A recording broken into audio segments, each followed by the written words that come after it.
That's what this has nothing to do with what's transpired in the world. This is just fair conversation. Can we all agree on that? Yes. So, All right.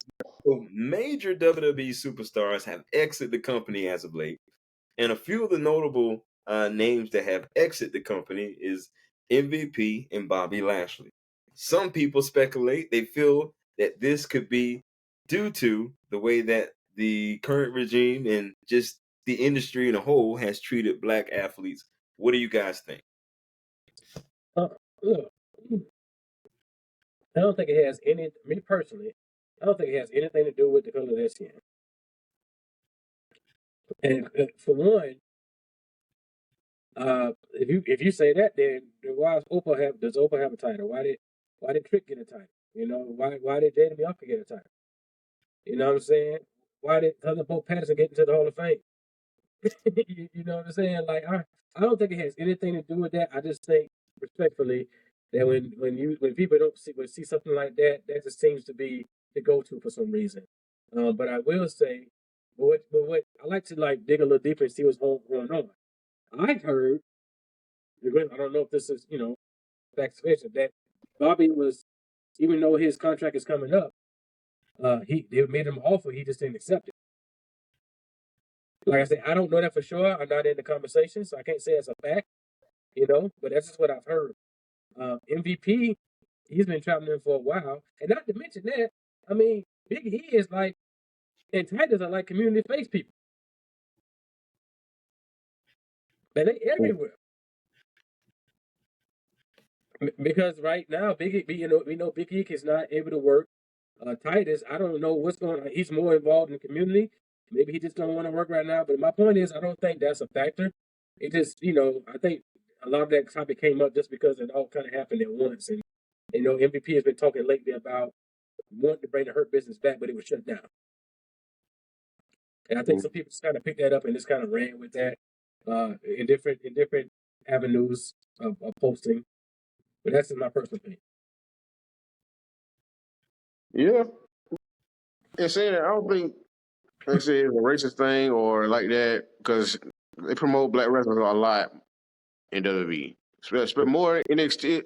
It's been more NXT successful black male wrestlers lately, and they got a lot of them down there.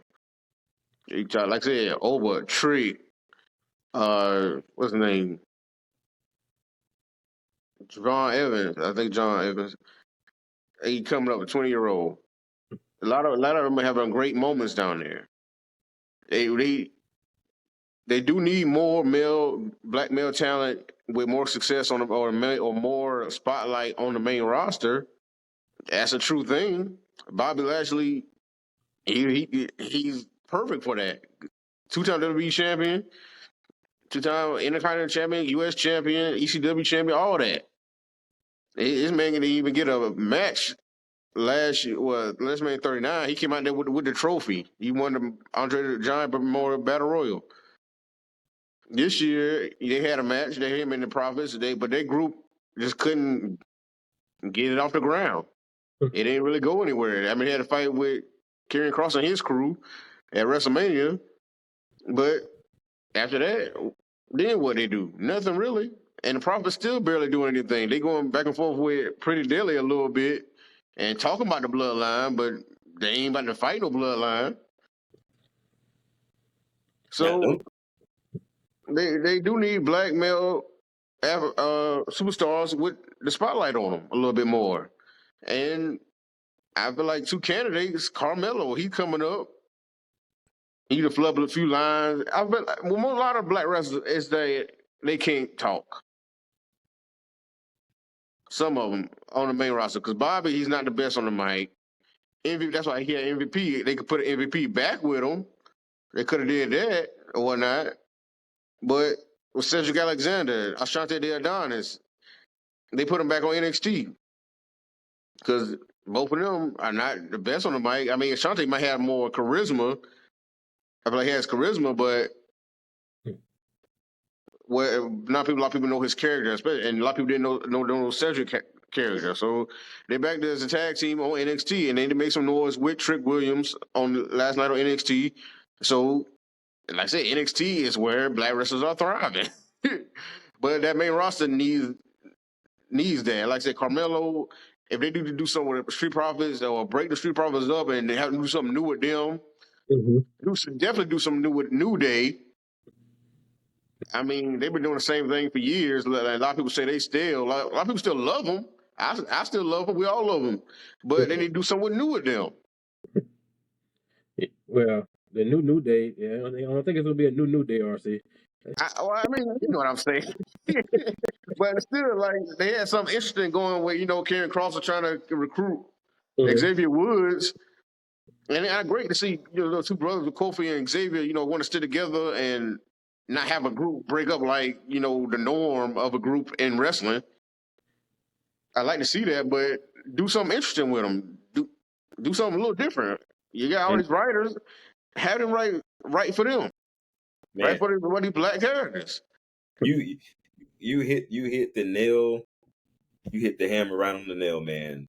It boils down to two things in WWE, because the name is in the business, is wrestling entertainment, right? That's what they pride themselves on, right? Yeah. You hit it on two things. A lot of black athletes that come in, they suck on the mic. They suck horrible on the mic, right? We're now finding out that Mercedes Moné, we put her in another company. She's not really that. We don't want to hear her on the mic. We want to see her wrestle. We don't necessarily want to hear her carry on a lengthy promo. The best person that did it was The Rock. Now, I think if The Rock was never that dominant on the microphone, who knows what would have happened, right? The Rock was the pinnacle on the microphone. So you got Bobby Lashley, horrible on the mic. You got New Day, they all right on the mic. Let's be honest, they all right. I mean, the New Day was popping off for a moment. And with Bobby Lashley, I think if Bobby Lashley did not leave for like a decade, if he did not leave in his prime, who knows where Bobby Lashley would have been, right? So there's a lot of other external factors. We talk about the Street Profits. Man, not every black person resonates with their gimmick. You know what I'm saying? So if you're trying to reach a demographic, not every black person resonates with their gimmick. They're not marketable, in my opinion, right? Because I don't see no. I mean, I see charisma, I see that, but there's no emotional investment, because a lot of times it has to be an emotional investment in these characters, right? And I think if you were to bring back Hurt Business, I just don't think the timing was right, because you had the whole thing going on with the bloodline and all this other stuff. I just think that the window had probably closed at this time on the Hurt Business. And I think a lot of times when we throw out these words, all their races, I think it triggers people that's always in their feelings. Like, they get in their feelings on this instead of thinking about, man, now what's really going on behind the scenes? Because there's two sides to every story, two sides to every story. And I think the biggest thing you hit around the head is that there's no emotional investment, and a lot of them can't really carry themselves on the mic. They're great entertainers, they're great athletes, but how can we make money off you? You have to talk. Yeah, and the thing is, with Her Business, MVP was the talker of the group, and that's why he kept wanting to bring it back, because he can talk for these people. Because he's like a Paul Heyman. He on that same level. I feel like talking wise, he can be. And Bobby Lashley, 2-time WWE champion, and dominating the ring, has great matches. So that's why he wants to bring that back. And they was represented well in suits, and not what stereotype. Right. They was represented well dressed men, great athletes, dominating, and it didn't last long. Right. But it's always in everybody's mind, because it made that impact, and that's why if he continues to want to do it, and it's frustrating because it's represented black men well in wrestling, like never before. Street Profits, like I said, they represented good because everybody gets hyped for them, but they need to do something different themselves. They had every tag team title. Either do something different, don't split them up, or represent them in a different way. They was the pride with Bobby, but like I said, it can never get on the ground. They wanted them to be heels, but the crowd continues to cheer for them. So they kept going back and forth, back and forth. They won WrestleMania, but like I said, it never got off the ground. Right. Yeah. I think that Bobby got injured. Yeah, at this point, they need to be split up because I think that what's his name Montez. Montez? That's true. I think Montez can actually be a top caliber star. I think that is ran his course. Street Yeah. Profits is run his course. And that's what everybody's looking for. And he can talk on the mic. Yes. And I mean, that was his whole storyline on his reality show with Bianca. He wants to be that single star. And he only had one opportunity in the Elimination Chamber match. Right. That he should have won the U.S. title, but he didn't win. And after that, they went back to the Street Profits. Right. They won at WrestleMania. That was good at WrestleMania 39. But then we back here, tag teaming up, and it ain't really going nowhere because we've done everything. Now it's time to move on from it. Yep. I'm gonna move on from that, They man. should have separated them in the draft or something. I think And let them both be stars. Because a lot of people sleep on Angelo Dawkins. He doing his thing too. Mm-hmm. Yeah. So they separate them in Raw and SmackDown, build both of them up, and build Carmelo up. And those should be your black male stars right there, all three of them. And try to get Bobby back. I mean, whatever you want to do, but I mean, you know, Bobby's 48, and sometimes I think, like, man, I think that they could be looking towards like younger talent now, you know. And sometimes you know, older guys they got a problem with that. But Bobby hasn't slowed down either, though. So it's hard to say he out his prime, man. Because I don't think it don't look like slow down. He got injured, but I mean everybody gets injured, but he hasn't slowed down. So it's hard to debate not having Bobby in that main event. Especially, and he didn't have one thing. A lot in the post I sent y'all, he didn't have that shot at Roman. That's true. And that could have been a spectacular match. It would have been a good, really good match. Closest he got was when Roman helped him beat Brock. Was that Royal Rumble? Right. Yeah.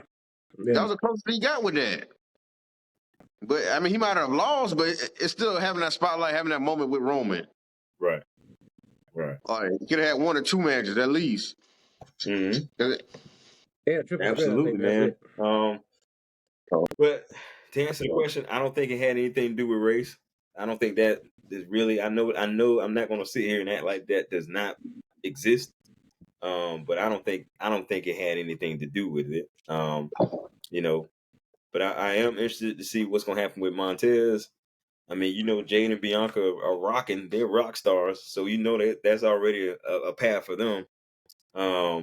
Carmelo, I really hope that I mean, because there's talks about Big E possibly coming back. You know, there has been talks about that, and I'm interested to know. You know, because people leave, they go do their things other places, and you know how WWE, the door is always open. So who knows? We could see those guys back in the WWE again. You know, but I'm interested to hear in the next coming days what MVP, because MVP said he got a lot of stories to tell.